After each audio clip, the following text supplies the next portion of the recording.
je m'appelle Araceli et je vais vous présenter le sujet numéro 1 de l'épreuve DALF C1. Le premier document que je viens de lire, c'est un texte écrit par Andrea Schleicher et ça vient de la direction de l'éducation et des compétences OCDE PISA. Dans cet article, on parle à propos des connaissances que les étudiants doivent avoir à propos de la technologie. Savoir naviguer sur l'Internet, savoir les risques qu'il existe, par exemple les fraudes, les atteintes à la vie privée et aussi les harcèlements. Donc, on attend qu'à l'école, les enfants apprennent à savoir différencier quelle information est importante pour eux et pour éviter justement ce que je viens de dire. Il y a aussi dans ce texte une analyse où on montre que 96% des jeunes, des étudiants, ont un ordinateur, mais seulement 72% l'ont utilisé pour la classe. Aussi, on dit qu'un usage modéré donnera de bons résultats. D'utilisation de la technologie dans une façon modérée, et on aura de bons résultats. Aussi, on parle des résultats qui ont montré une enquête faite par PISA. PISA, c'est le programme international de suivi des acquis. Et ça dit qu'il n'y a pas eu d'amélioration dans le niveau des étudiants qui ont utilisé des technologies, ni dans la compréhension écrite, ni de la part de mathématiques, et non plus de la part des sciences. Ils n'ont pas amélioré les notes par rapport aux étudiants qui n'ont pas utilisé la technologie. Dans ce même article, on parle des habilités justement qu'on doit développer dans le domaine de la compréhension écrite et des mathématiques pour avoir de bons résultats. Alors, on propose une pédagogie qui profite de la technologie pour avoir de bons résultats. Le texte numéro 2 parle des effets négatifs physiques et psychologiques quand il y a un excès d'utilisation de la technologie. Et on avoue qu'il y a des résultats néfastes quand on utilise de plus la technologie. On parle aussi des avantages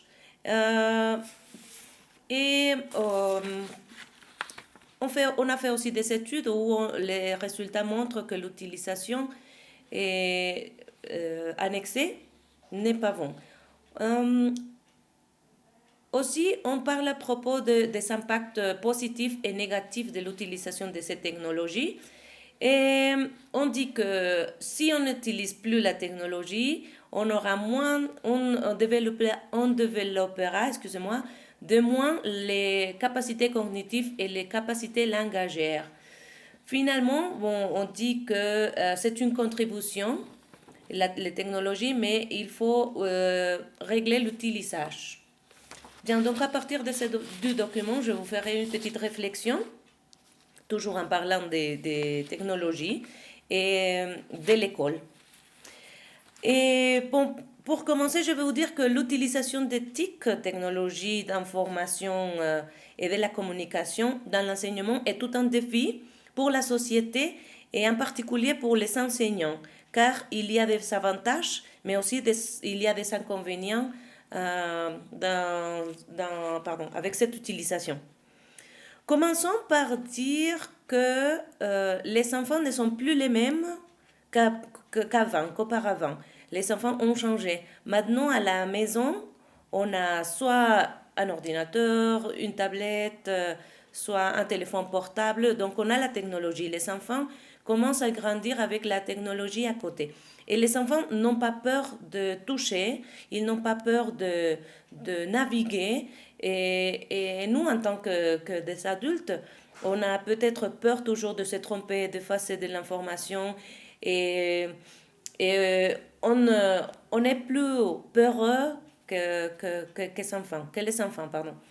Par exemple, si tu as un problème avec ton portable, tu demandes à ton fils, écoute, comment je fais ci, comment je fais ça, et il va résoudre le problème. Ce sont les enfants qui nous apprennent maintenant. Et tout ça, moi, je crois que c'est justement le développement de la technologie qui a donné ce résultat. Je me souviens que quand j'étais petite, je suis allée au cinéma voir Pinocchio et moi je me suis endormie.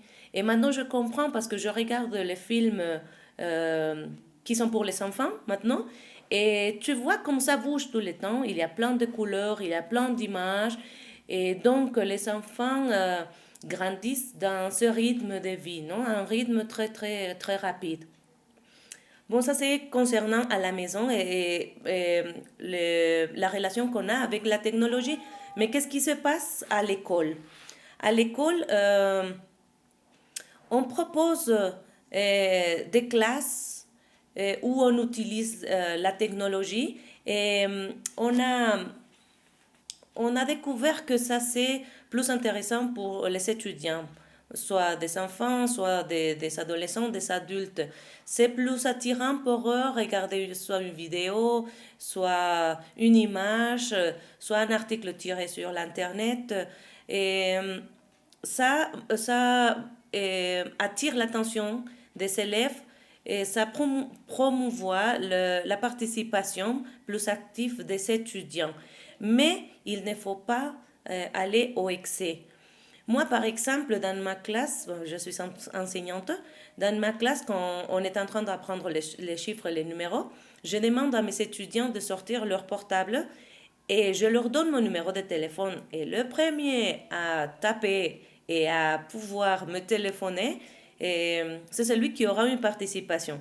Alors, c'est une manière de les éveiller, de le faire ou de les inviter à être attentifs et d'utiliser au même moment la technologie. Et comme ça, il y a plein d'activités qu'on peut faire dans la classe en utilisant la technologie.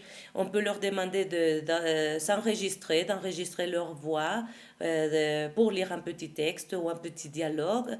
Et bon, c'est parce qu'ils sont habitués à la technologie. C'est presque impossible de leur dire, écoutez, éteignez vos portables. C'est presque impossible. Donc, nous, en tant que profs, on doit accepter que la technologie est là, que les jeunes savent très bien manipuler et qu'on peut en profiter. Et donc, je vous ai déjà dit quelques avantages de l'utilisation des technologies, de l'information. Et les élèves savent très bien manipuler un ordinateur et à naviguer sur l'Internet. Mais bon, il faut faire attention à ce que je vous disais tout à l'heure dans le premier article. Et c'est vrai qu'il faut leur apprendre à savoir qu'il y a des risques, que les informations qu'il y a sur l'Internet ne sont pas forcément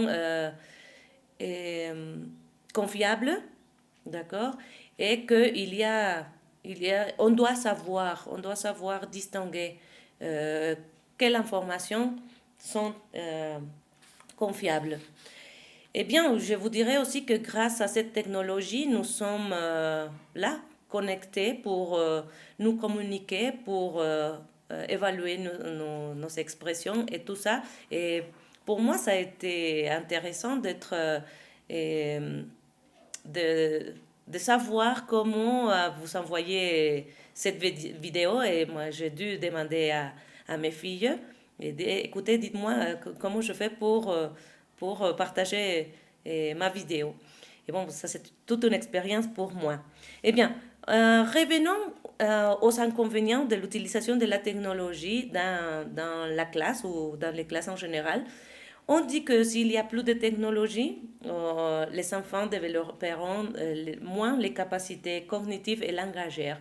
Pourquoi? Parce qu'ils n'ont plus le besoin de communiquer, de parler avec les autres. On est devant un écran, on écrit, on envoie des messages et même des petites images avec les émots.